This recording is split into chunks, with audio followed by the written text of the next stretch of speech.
আচ্ছা, তো এই ভিডিওতে আমরা দেখব যে একটি ক্যাপাসিটরকে ব্যাটারির সাথে কানেক্ট করলে তার কারেন্ট এবং ভোল্টেজের কী রকম ঘটনা ঘটবে এবং অসীমে গিয়ে কী জন্য ক্যাপাসিটর দিয়ে কারেন্ট জিরো হয়ে যাবে সেটাও আমরা দেখব।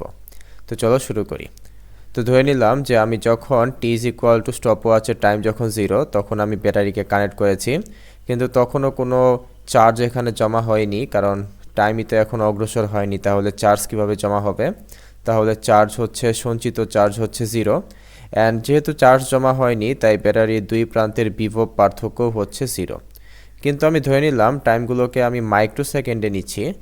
1 মাইক্রো সেকেন্ড পর যেহেতু এদিক দিয়ে কারেন্ট ফ্লো করবে, ব্যাটারি দিয়ে যেহেতু কারেন্ট ফ্লো করবে, অ্যান্ড আমরা ধরে নেই কারেন্ট ফ্লো করা মানে হচ্ছে পজিটিভ চার্জের ফ্লো, তাহলে যে ঘটনাটা ঘটবে যে এই প্লেটে বাম পাশের প্লেটে প্লাস কিউ পরিমাণ চার্জ জমা হবে। এবং খেয়াল করে দেখো এই কারেন্ট কি করছে, যে বাম পাশের প্লেট থেকে পজিটিভ চার্জ নিয়ে নিচ্ছে, তাহলে তুলনামূলক নেগেটিভ চার্জের আধিক্য দেখা দিবে এই প্লেটের মধ্যে। সো আমি ধরে নিলাম যে 1 মাইক্রো সেকেন্ড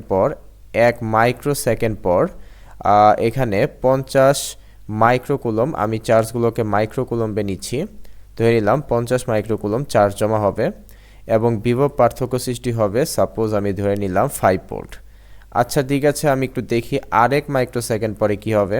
ধরলাম যখন সময় হচ্ছে 2 মাইক্রো সেকেন্ড, তখন স্বাভাবিক আরও 30 ভোল্ট চার্জ এসে এখানে জমা হয়ে ধরে নিলাম টোটাল চার্জ 80 মাইক্রোভোল্ট এবং ভোল্টেজে হচ্ছে 8 ভোল্ট।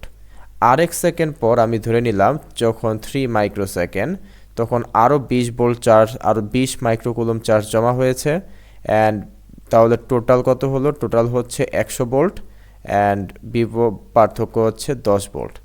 তোমরা কি একটা ব্যাপার খেয়াল করতে পারছো যে যতই চার্জ বৃদ্ধি পাচ্ছে ততই বিভব পার্থক্য বৃদ্ধি পাচ্ছে, তাই না? তাই আমরা বলতে পারি যে ভি সমানুপাতিক কিউ, অর্থাৎ যতই চার্জ বৃদ্ধি পাচ্ছে ততই বিভব পার্থক্য বৃদ্ধি পাচ্ছে। একটু উল্টা করে লিখলে কিউ সমানুপাতিক ভি। ওকে, এখন খেয়াল করে দেখো যে আমি যদি আরেকটু সময় বাড়িয়ে দিই, ধরে নিলাম 4 মাইক্রোসেকেন্ড, তখন আমি ধরে নিলাম যে চার্জ জমা হয়েছে 105 মাইক্রোকুলম, তাহলে বিভব পার্থক্য হবে 10.5 ভোল্ট। তোমরা কি আরেকটা ব্যাপার খেয়াল করতে পেরেছ যে প্রথম দিকে চার্জ জমা হওয়ার রেট অনেক বেশি ছিল? দেখো প্রথম সেকেন্ডে 50 মাইক্রোকুলম চার্জ জমা হয়েছে, দ্বিতীয় সেকেন্ডে দেখো মাত্র 30 কুলম, তারপরের সেকেন্ডে আরও কম 20, তারপরের সেকেন্ডে হচ্ছে আরও কম। অর্থাৎ চার্জ জমা হওয়ার রেটটা দেখতে পাচ্ছ কমে যাচ্ছে, প্রতি সেকেন্ডে চার্জ জমা হওয়ার যেই হারটা সেটা কিন্তু কমে যাচ্ছে। অ্যান্ড আরও একটা ব্যাপার তোমরা খেয়াল করো, যতই সময় অগ্রসর হচ্ছে বিভব চার্জ হচ্ছে ধরলাম 108 মাইক্রোকুলম, বিভব হচ্ছে 10.8 ভোল্ট। এই বিভব পার্থক্যটা, এই ব্যাটারি বিভব পার্থক্য সমান হওয়ার চেষ্টা করছে। আচ্ছা আমি আরেকটু সামনে চলে যাই, 5 মাইক্রোসেকেন্ড না করে আমি ধরে নিলাম সময় হচ্ছে ধরে নিলাম 10 মাইক্রোসেকেন্ড। আমি দেখলাম যে 10 মাইক্রোসেকেন্ড পর আমি দেখলাম যে এখানে 119.9 মাইক্রোকুলম চার্জ জমা হয়েছে। সো বিভব হচ্ছে 11.99 ভোল্ট। খেয়াল করছো 12 ভোল্টের কাছাকাছি যাওয়ার চেষ্টা করছে। আচ্ছা আমি আরও অনেক সময় পর, সাপোজ 100 মাইক্রোসেকেন্ড পর দেখলাম যে 119 আরেকটা 9 বৃদ্ধি করে দেই, তাহলে বিভব পার্থক্য হবে হচ্ছে আরেকটা 9 বৃদ্ধি করে দেই, অর্থাৎ 12 এর কাছাকাছি যাওয়ার চেষ্টা করছে, কিন্তু 12 হচ্ছে না। তার মানে দেখা যাচ্ছে যে সসীম টাইমে এই ক্যাপাসিটরের ভোল্টেজ কখনোই 12 হবে না। আমি যদি 1000 মাইক্রোসেকেন্ড নেই, তাহলে নিলাম 1000 মাইক্রোসেকেন্ড, তাহলে এখানে আরেকটা 9 বৃদ্ধি করে দেই, এখানেও আরেকটা 9 বৃদ্ধি করে দেই, তাহলে দেখো তাও কিন্তু 12 এর সমান হচ্ছে না। তাহলে বলো তো কখন এই ক্যাপাসিটরের বিভব পার্থক্য 12 ভোল্টের সমান হবে? যখন তুমি দেখবে যে সময় হচ্ছে থিওরিটিক্যালি অসীম, অনেক সময় পর, তখন তুমি দেখবে এখানে 120 কুলম চার্জ জমা হয়েছে এবং বিভব পার্থক্য হচ্ছে 12 ভোল্ট। সো এইচএসসিতে তোমরা যে ম্যাথগুলো করো সেখানে কিন্তু টি ইজ ইকুয়াল টু অসীম নিয়েই সাধারণত কাজ করা হয়। আমরা ধরে নেই যে ক্যাপাসিটরটার বিভব পার্থক্য হচ্ছে 12 ভোল্ট, অর্থাৎ ব্যাটারির সমান। এখন এই ব্যাটারির সমান হওয়ার জন্য কি সুবিধা হয় সেটা একটু খেয়াল করে দেখো। আমি ধরে নিলাম যখন T is equal to infinity তখন ক্যাপাসিটরের যেই বিভব পার্থক্য সেই বিভব পার্থক্য হচ্ছে ব্যাটারি বিভব পার্থক্যের সমান হয়ে যায়, তাই না? সো এই হচ্ছে রেজিস্টর আর এই হচ্ছে ধরে নিলাম সেই সেলটা যার মান হচ্ছে 12 ভোল্ট।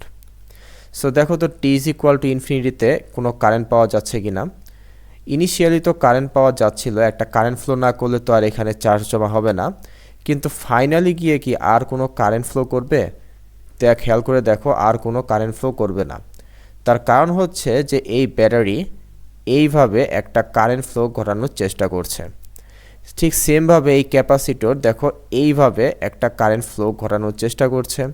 অ্যান্ড দেখো দুইজনই কিন্তু বিপরীত দিকে কারেন্ট ফ্লো করানোর চেষ্টা করছে, আবার দুইজনের বিভব পার্থক্য সেম। তাহলে আমরা কি বলতে পারি যে দুইজনের যেহেতু একে অপরকে অপোজ করছে তাই কারেন্ট হয়ে যাবে হচ্ছে 0 অ্যাম্পিয়ার। অর্থাৎ টি ইজ ইকুয়াল টু ইনফিনিটিতে কারেন্ট হয়ে যাবে হচ্ছে 0 অ্যাম্পিয়ার। আচ্ছা, কারেন্ট যদি 0 অ্যাম্পিয়ার হয় তাহলে কি এর চার্জ আর বৃদ্ধি পাবে? অবশ্যই না। তার কারণ হচ্ছে চার্জ হচ্ছে পজিটিভ চার্জের ফ্লো। যদি কারেন্টই ফ্লো না করে তাহলে এখানে চার্জ কিভাবে জমবে, এখান থেকে চার্জ কিভাবে বের হবে? তাহলে পজিটিভ চার্জ আটকে যাবে, নেগেটিভ যা ছিল সেখানেই আটকে যাবে। অর্থাৎ ক্যাপাসিটর আর চার্জ হবে না। আমরা বলতে পারি যে ক্যাপাসিটর যেহেতু আর চার্জ হবে না, কেন চার্জ হবে না? নিশ্চয়ই ক্যাপাসিটর ফুললি চার্জড হয়ে গেছে। So capacitor T is equal to ইনফিনিটিতে ফুললি চার্জড হয়ে যায়, এই জন্য ক্যাপাসিটর আর চার্জ করবে না। যাই হোক, তুমি যদি কারেন্টের একটা ইকুয়েশন দেখতে চাও, জাস্ট তোমাদেরকে একটু দেখিয়ে দেই হালকা করে, যে কারেন্টের ইকুয়েশনটা দেখতে কিছুটা এরকম হয় যে ইনিশিয়ালি একটা কারেন্ট কিন্তু থাকে। ইনিশিয়ালি কারেন্টটা হচ্ছে ধরে নিলাম এই রেজিস্টরের ভ্যালু যদি হয় আর, তাহলে কারেন্ট হচ্ছে ই বাই আর। কিন্তু আস্তে আস্তে কারেন্ট ডিক্রিজ করে অ্যান্ড এই রেখাটা এক্স অক্ষকে ছেদ করার চেষ্টা করে, কিন্তু কখনোই পারে না। বা টি ইজ ইকুয়াল টু ইনফিনিটিতে থিওরিটিক্যালি এই রেখাটা এক্স অক্ষকে ছেদ করে দেয়। অ্যান্ড এই কারেন্টের ইকুয়েশন জাস্ট জেনে রাখো, ই বাই আর। এইচএসসির জন্য না জানলেও চলবে, জাস্ট এমনি জেনে রাখার জন্য বললাম যে কারেন্টটা কিন্তু এক্সপোনেনশিয়ালি ডিকে করে। অর্থাৎ প্রথম দিকে কিন্তু কারেন্ট ছিল, but T is equal to ইনফিনিটিতে একদম কারেন্ট 0 হয়ে যায়। যাকে আমরা আরও কিছু কথা বলি এটা নিয়ে, খেয়াল করে দেখো যে আমরা এই সম্পর্কটা নিয়ে একটু কথা বলি যে কিউ সমানুপাতিক ভি। এখানে কিউ কি এবং ভি কি একটু মাথায় রাখবে। কিউ হচ্ছে দুটো প্লেটে কি পরিমাণ চার্জ জমা হয়েছে এবং ভি হচ্ছে বিভব পার্থক্য। আচ্ছা, তোমাদের মনে হতে পারে যে আমি বাম পাশে কেন প্লাস দিয়েছি, ডান পাশে মাইনাস দিয়েছি। দেখো, কোনো রেজিস্টর বা যে কোনো এলিমেন্টে যদি তুমি এক পাশে প্লাস এবং আরেক পাশে মাইনাস পাও, প্লাস মানে হচ্ছে উচ্চ বিভব হাই পটেনশিয়াল এবং মাইনাস মানে হচ্ছে নিম্ন বিভব, ঠিক আছে? এই কথাটা মানে হতে পারে যে এই প্রান্তের বিভব 20 ভোল্ট, এই প্রান্তের বিভব হচ্ছে -10 ভোল্ট। 20 ভোল্ট তো -10 থেকে বড়, তাই না? আবার এমন কি হতে পারে না যে বাম পাশে হচ্ছে 30 ভোল্ট, ডান পাশে হচ্ছে 10 ভোল্ট? এটা কি হতে পারে? অবশ্যই হতে পারে, কারণ দেখো এটা হচ্ছে বড় আর এটা কি ছোট। প্লাস মানে কিন্তু এমন না যে পজিটিভ হতে হবে, মাইনাস মানে নেগেটিভ হতে হবে, ব্যাপারটা কিন্তু একদমই তা না।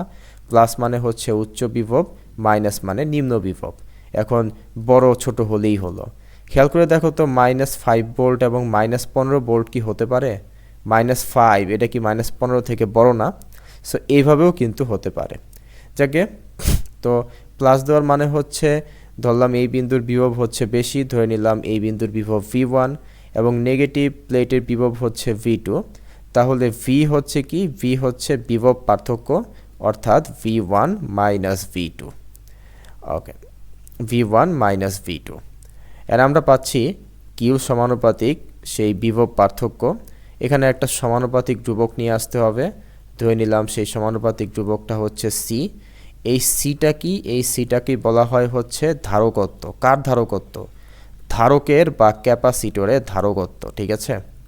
এই সিটাকে বলা হয় ক্যাপাসিটর বা ধারকের ধারকত্ব। ইংলিশে বলে ক্যাপাসিটরের ক্যাপাসিটেন্স। অ্যান্ড এই সি এর একক কি হয়? সি এর একক সাধারণত আমরা ফ্যারাডেতে নেই, কিন্তু ফ্যারাডে না খুবই বড় একটা একক। তুমি যদি একটা ক্যাপাসিটর দেখো, ক্যাপাসিটর মনে করো দেখতে এরকম কিছুটা, তুমি যদি একটা ক্যাপাসিটর দেখো তুমি দেখবে এর গায়ে লেখা আছে 10 মাইক্রোফ্যারাড অথবা 47 মাইক্রোফ্যারাডে। সো আসলে ফ্যারাডে খুবই বড় একটা একক, তাই আমরা সাধারণত এরকম মাইক্রোফ্যারাডে একক ইউজ করি। সো আজকের এই ভিডিও এই পর্যন্তই। নেক্সটে আমরা ক্যাপাসিটরে আরও অনেক কিছু এক্সপ্লোর করব। So thank you.